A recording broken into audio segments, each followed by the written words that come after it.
Good morning, St. Peter Group of Companies. Magandang umaga po sa inyong lahat. Good morning, Father. At para ho sa ating mga kapatid sa Visayas, Mindanao, para sa ating mga igsuon sa Visayas, Mindanao, maayong butag sa inyong tanan through our online platform. Una po sa lahat, maraming salamat po for this gracious invitation to be with you. Thank you, Ate Sally, Ate Leah, for this invitation. To be with you this morning. And of course, first of all, I would like to commend, your special mission here on earth. Finally, na-meet ko na rin po si San Pedro. Dito sa lupa, hindi pa sa langit, wag muna. You are the embodiment of the very mission of Saint Peter, to prepare us as we meet the Lord face to face. So what you do is not just simply work, livelihood. What you do is a sacred calling, mission. Palakpakan nyo naman po ang bawat isa. Maraming salamat po muli. Well, ang ating pong pagninilayan ngayong umaga po ay tungkol ho sa ating mahal na ina, our Blessed Mother, with her special title as Mother of the Church. Sino ho ba sa inyo dito ang mga mama's boy, mama's girl? Taas ang kamay. It is often said that behind the success, the holiness of a person is the love, the support, the prayers of a mother.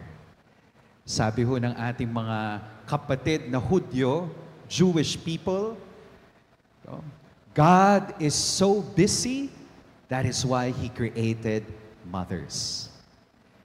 Sabi pa ng isang writer na si Mitch Albom, Tuesdays with Morrie, if you look at the eyes of a mother, you would see what purest love is all about.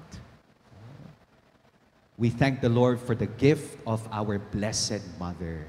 Well, Catholics or non-Catholics alike, ang ating mahal na ina patuloy na ipinapanalangin tayo. Because that is the only joy of our Blessed Mother, for us to be closer to God, to be closer to her Son. Ako po ay isang pare, bago ho ako magbibigay ng talk, allow me first to introduce myself. Kasi baka ho ay, akalain nyo ako ay naliligaw na altar server. Sabi ho sa akin ni Sir at ni Ma'am kanina, Father, napakabata mo naman. Gusto ko ho sana sabihin, nabinyagan na po ako, Ma'am. Nakumpilan na ho rin ho ako. I'm Father Angelo Paulo Esprier from the Society of St. Paul, 10 years in the priesthood ministry. And I'm currently based in Makati, in our creative sector or department, and in our provincial council of the congregation. Katulad nga po ng sinabi ko kanina, ako po ay naging pare above all because of God's grace. Everything is grace. Everything is gift. Kami lamang mga pare ay kinaaawaan ni Lord. Lahat po kaming mga pare, kami ay mga pasang-awa kay Lord. Wala ho kami magmamalaki, kundi ang kanyang awa at habag at tiwala sa amin. That's first. I also became a priest because of the love, the support, the silent sacrifices and prayers of my mother. My dear friends in Christ, ngayon po, ating pong pagninilayan ang title ni Maria bilang Mother of the Church. Napakarami hong titles ng ating mahal na ina. Meron pong Our Lady of Fatima, Our Lady of, ano pa ho yung alam ninyo? Lourdes, Our Lady of the Holy Rosary. It only means that napakayaman po ng misteryo ng pagkatao ng ating mahal na ina. And it also applies to ourselves. The mystery of human life, the mystery of the human person. There is always more to understand. There is always more to explore. Ang lahat po ay magiging malinaw when we meet God face to face. Ano po yung sinasabi nating Mother of the Church? Well, ang ating Panginoong Jesus, ang kanyang nanay, earthly mother, is our Blessed Mother. At dahil mahal na mahal po tayo ng ating Panginoong Jesus, what is best, what is, the best gift of our Lord Jesus is very much willing to share with us. And that is the gift of our Blessed Mother. Mother of the Church. Mother of our Savior. Well, yung Mother of the Church, una po yan, narinig po natin from Saint Ambrose in the 4th century. And this is officially proclaimed 20th century at the conclusion of the Second Vatican Council by Pope Paul VI. And last year, this was introduced into the liturgical calendar by Pope Francis. Mary as Mother of the Church. Maganda ho na pagnilayan po natin itong title na ito with our liturgical readings. So please bear with me, just a brief, explanation of the readings today sa ating misa. Una po, first reading from the book of Genesis or from the book of the Acts of the Apostles. Una po, from the book of Genesis. Ang una pong mga magulang natin, si Adam at si Eve, nagkasala. Disobedient. But here, with Mary, obedience. Yes. Ang ating unang mga magulang, Adan at si Eva, because of their pride, so much trust, in their own powers, nagkasala sila. But with Mary, it is yes. It is only obedience. That is the very life of Mary. It is always total obedience, total yes to the will of God. Amen? Sa ating responsorial psalm, again, we have Zion, Jerusalem, as a mother of all nations. At ito pong title na ito could be applied to our Blessed Mother. Mother of all peoples, Catholics or non-Catholics alike, Christians or non-Christians alike. That is the joy of our Blessed Mother. For us to be closer to God, whatever denomination or belief that we have. Amen? In our gospel reading today, what is the context? At the foot of the cross, it's our Blessed Mother and the Apostle John. Diba? Nakakalungkot ho ang tagpo sa ating ebanghelyo ngayon. Hindi ba dapat ang anak ang maglilibing sa magulang? It's not the other way around. Pero ito po, sa ating ebanghelyo ngayon, from womb to tomb, from crib to cross, andyan ang ating mahal na ina. At the foot of the cross, lahat ho ng mga lalaking mga disipulo, apostoles, nagsitakbuhan. At sino po yung natira? Mga kababaihan. The last man standing at the foot of the cross were women, including our Blessed Mother. Diba sinasabi natin si Jesus is the King of the universe. And Mary is the Queen of the Apostles. Yan po ang tunay na role ng Queen. Diba? To stand by her King to the end. At the foot of the cross, pansinin ho natin yung posture ni Maria sa Ebanghelyo, standing at the foot of the cross.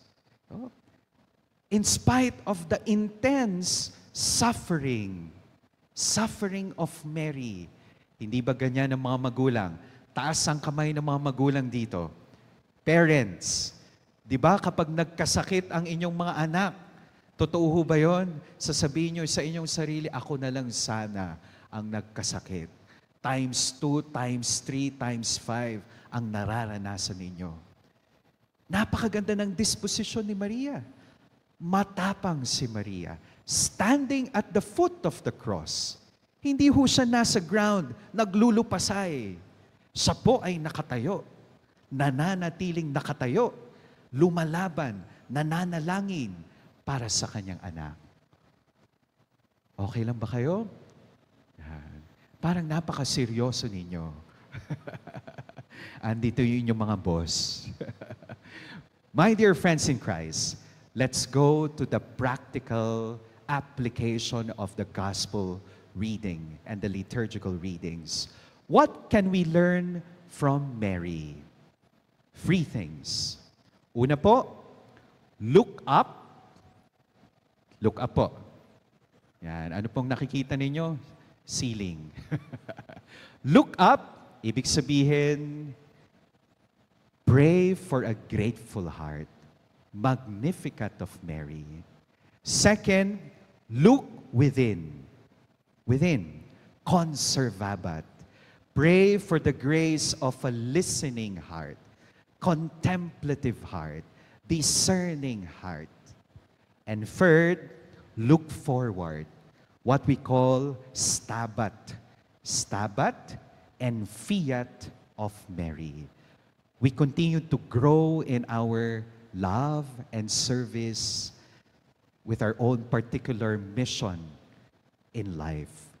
Number 1, look up. Mary is a model of gratitude. Gratitude. Grateful people are happy people. Totoo? Grateful people are not only happy people, but they're healthy people, spiritually healthy people. Grateful people are not only happy, healthy, holy people, hope-filled people, because everything they see is laden with God's grace. Alam po natin tayo po, marami ho tayong mga pinagdaraanan sa buhay. Tignan nyo nga ang katabi ninyo. Magaling ba sila magdala ng mga problema sa buhay? O ganyan ho daw ang mga Pilipino. Diba? Magaling magdala. Diba? Sabi nga, we are pliant as a bamboo. Diba? Pansinin nyo ang mga Pilipino, kahit na dumaraan sa mga matitinding unos, kalamidad ng buhay, baha, lindol, mga trahedya. Anong ginagawa ng mga Pilipino sa social media? Nagse-selfie, nagru-groovy. O, diba? Yan. Meron at meron pa rin tayong dapat ipagpasalamat sa Diyos. Amen? Parang mahina ata ang sagot. Oh. Nagpapasalamat tayo sa biyaya ng buhay. Nagpapasalamat tayo sa biyaya ng misyon, trabaho. Diba? Wala po tayo ngayon sa ICU. Kahapon po, pagkatapos ng 3 misa ko, tumawag po yung aking kaibigan. No? Sabi niya, pwede ka bang dumaan dito sa Makati Med? Gaano man kayaman ang isang tao, kaya mong magbayad ng doktor dito sa bansa o sa ibang bansa, kaya mong magpatayo ng ospital, pero kung oras mo na, oras mo na. Amen? Oh, tayo po, ngayon, thanks be to God. Buhay tayo, nagpapatuloy ang buhay, walang mga nakakabit na mga makina, aparato sa atin ngayon sa ICU. Punta ka sa ICU. Oh, every second, every minute is precious. Ba? Okay lang ba kayo? Pakisabi mo sa katabi mo, yan, harapin mo siya. Huwag kang mawawala, ha? Bigla na lamang ho, nagising, ha? Ayan. Ganun po talaga ang buhay. No? Mahirap man, pero meron at meron pa rin tayong dapat ipagpasalamat sa Diyos. Meron ho isang British newspaper, nagsagawa ho ng isang survey. among, the the readers of the newspaper. At nagsagawa po sila ng survey, sino daw sa atin dito ang mga pinakapapalad, pinakamaswerte na mga nilalang sa mundong ibabaw. Happiest, most fortunate people on earth. Kasama ba dito ang mga taga St. Peter sa happiest, most fortunate people on earth? Oh, ano ho yung nasa listahan? On top of the list of the happiest, most fortunate people on earth, number 1, a child building sandcastles on a seashore. Ba? Isang bata naglalaro ng kastilyong buhangin sa dalampasigan. Kayo ho ba, nagawa niyo ho yun nung kayo ay bata? Dumaan ho ba kayo sa pagkabata? Second, happiest, most fortunate people on earth, a mother bathing her baby. Third, a doctor who just revived his dying patient. Fourth, isang artist, katatapos lamang ng kanyang obra maestra and is whistling for a job well done. Fifth, happiest and most fortunate people on earth, a grateful person. Amen? Grateful people are happy people, healthy people, hope-filled people, holy people. Yan po ang itinuturo sa atin ni Maria. Ang lahat ay kaloob, ang lahat ay biyaya. Mata sa langit, paa sa lupa. Eyes on heaven, feet on the ground. Amen. Saan po nanggaling ang salitang humility?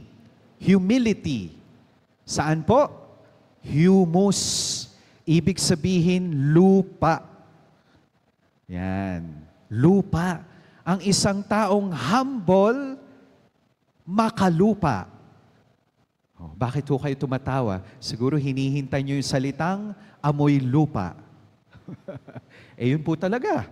Babalik at babalik tayo sa lupa. Amen. Sino ho sa inyo dito nakapanood nung funeral mass ni Queen Elizabeth? Queen Elizabeth? Ilang taon po siya nung siya ay namatay? Si Queen Elizabeth. The longest reigning monarch in British history. Ilan pong American US presidents ang kanyang, na-outlive 10. British prime ministers, around 10 as well. And popes, 5, 6. Oh, meron ho ba ditong kabatch si Queen Elizabeth? Age reveal. Napakaganda ho nung sinabi nung Archbishop of England. Sabi niya, bago natin, before we take to the grave our Queen, Sister Elizabeth, bago natin ilibing si Queen Elizabeth, we shall remove all symbols of power so that our Sister Elizabeth will be taken to the grave as a simple Christian. So lahat po ng simbolo ng kapangyarihan, corona, scepter, inalis po. Sabi ho daw, saan po daw ang pinaka-stricto ng immigration area? Saan? Sa langit. Wala ho tayong madadala sa langit, kaya yung paboritong relo. Diba? Ang madadala lamang natin sa langit, ang mga mabubuting alaala. The good works that we have done while still here on earth. Amen. Look up. Ikalawa, look within. Daily reflection, daily prayer, discernment. Yan po ang ating mahal na ina. Lagi hong nakikinig. Maari po tayong makinig ng hindi nagmamahal. Pero hindi tayo maaring magmahal nang hindi tayo marunong makinig. Amen? Kaya gustong-gusto ko ho yung tenga. Kapag pinagdugtong mo yan ay hugis puso. The first duty of love is to listen. Amen? Yan po ang ating mahal na ina. Listening. Oh, meron pong kasabihan yung mga church fathers. Speak once, think twice, listen thrice. Diba? Makinig. Sabi ng isang business communication expert na si Peter Drucker, the best thing in communication is to be able to listen and respond to what is left unsaid. Oh, sino po dito ang mga magulang? Muli, taas ang kamay. Kapag tinatanong nyo ang inyong mga anak na mga millennials, Gen Z, ano po ang sagot nila? Kumusta ka, anak? Ano po ang sagot nila? Ha? Chill lang. Okay lang. Nauunawaan ba ang hindi nasasabi sa inyo? Sabi nga, ang isang taong intelligent daw would be able to hear, listen, understand, and respond to what is being said. But it takes a wise person to hear, understand, respond to what is left unsaid. Ano-ano yung mga hindi nasasabi sa inyo ng minamahal? Amen? And finally, always look forward to deeper and greater love. Okay lang ba kayo? Kaya pa hubang magmahal? Ha? Kaya pang magmahal? Para namang mga heartbroken yung mga mukha ninyo. Ganun ho daw talaga ang pagmamahal, pag-ibig, paglilingkod. For love to be real, it must cause, it must hurt, it must empty us of ourselves. Yun ang tunay na pagmamahal, pag-ibig. Maganda ho na i-review ho natin yung mga love languages natin. Oh, okay pa ba kayo? Sabi ho ni Dr. Gary Chapman, meron ho daw 5 love languages.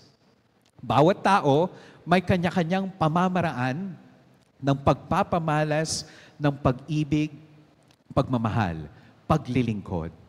No? Ano-ano ho yung mga love languages ninyo? Siguro ho, panalangin, prayer.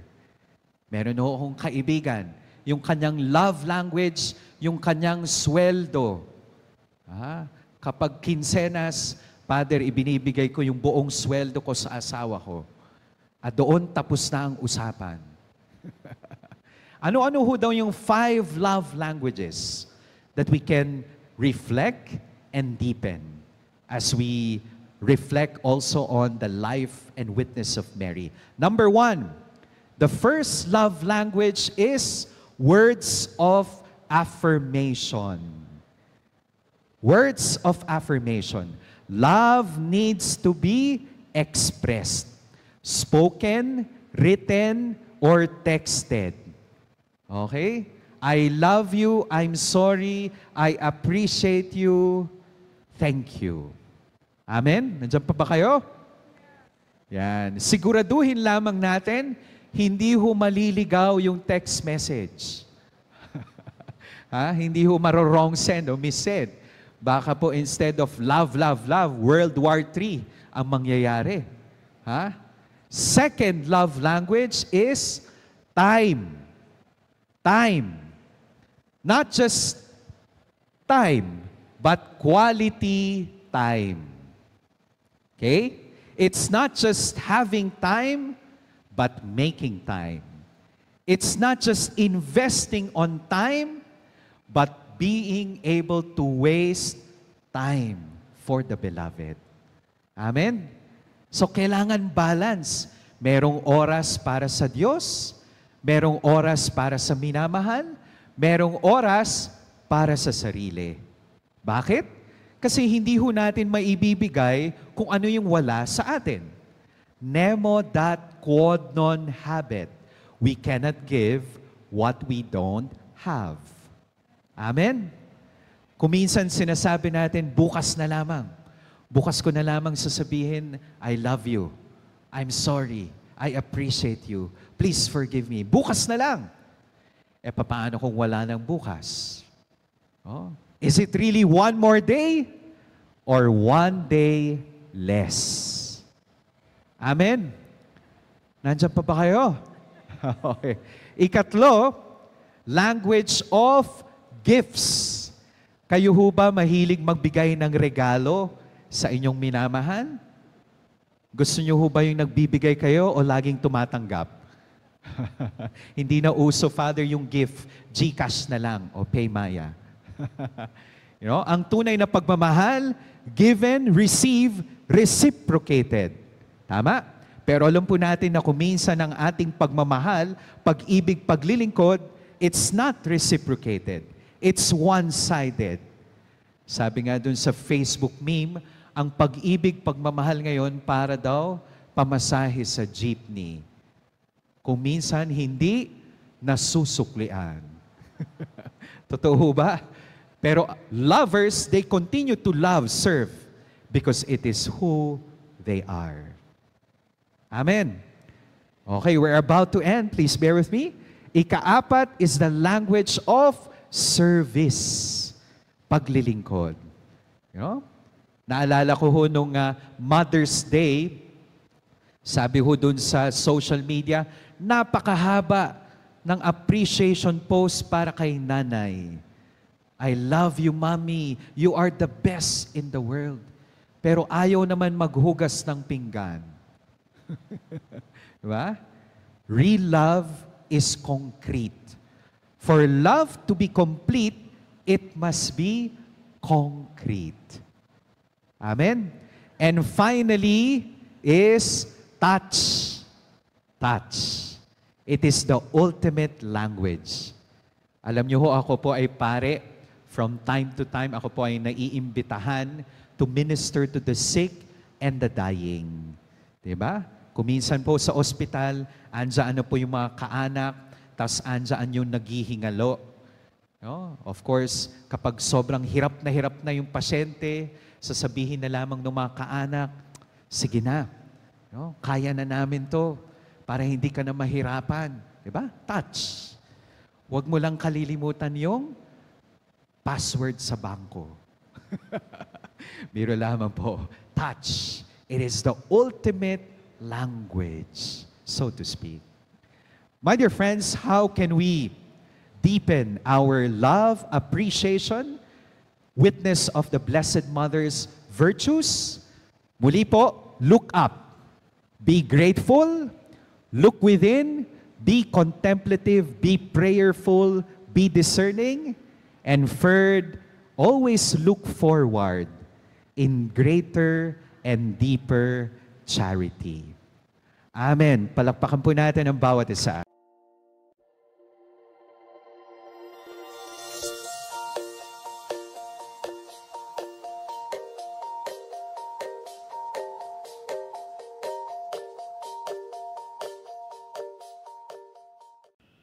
God is good all the time.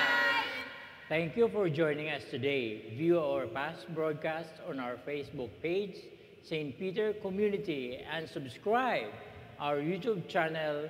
Like, share, and hit the bell.